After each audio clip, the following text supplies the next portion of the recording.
আজকে যে গল্পটা পড়ে শোনাবো সেইটির নাম হচ্ছে রাজা এবং এক মেষপালক।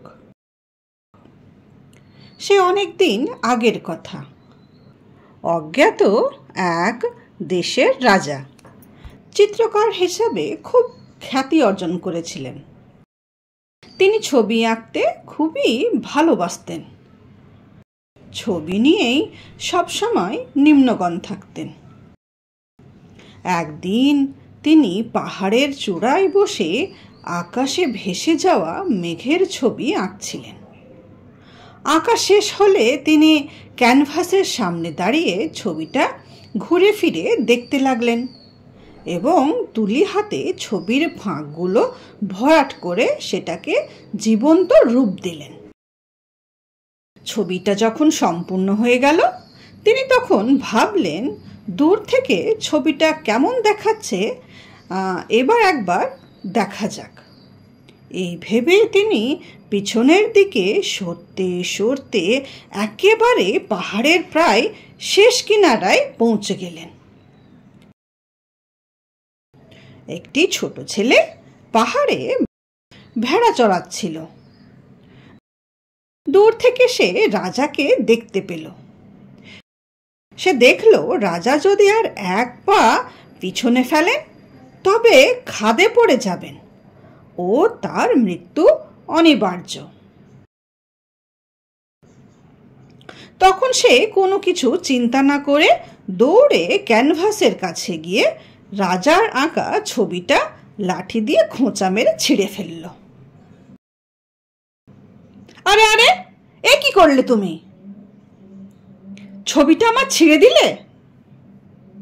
রাজামশাই খুবই রেগে গিয়ে দৌড়ে ছেলেটিকে ধরে ফেললেন আর চিৎকার করে বলতে লাগলেন, এই বোকা গাধা ছেলে, তুই এ কি করলি? তোকে তো আমি আজই মেরে ফেলবো, শয়তান! ছেলেটি তখন রাজার পায়ের কাছে নতজানু হয়ে খুব শান্ত ও নম্রভাবে বলতে লাগলো, মহাশয়, আপনি একবার পিছনে তাকিয়ে দেখুন, কি গভীর খাদ! আপনি যদি আর এক পা পিছনে সরতেন তাহলে ওই খাদে পড়ে মরে যেতেন।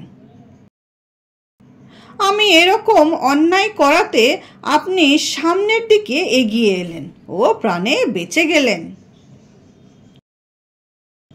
রাজা তখন পিছনে ফিরে দেখে বুঝতে পারলেন তিনি কি সর্বনাশের হাত থেকে বেঁচে গেলেন।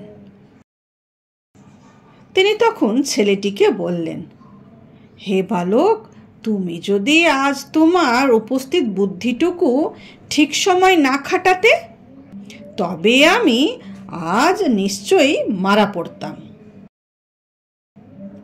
পরে রাজা ওই বালককে রাজপ্রাসাদে নিয়ে গিয়ে অনেক মূল্যবান পুরস্কার দিলেন এবং কিছুদিন পর তাকে প্রাসাদে নিয়ে এসে তার নিজের তত্ত্বাবধানে ছেলেটিকে মানুষ করতে লাগলেন।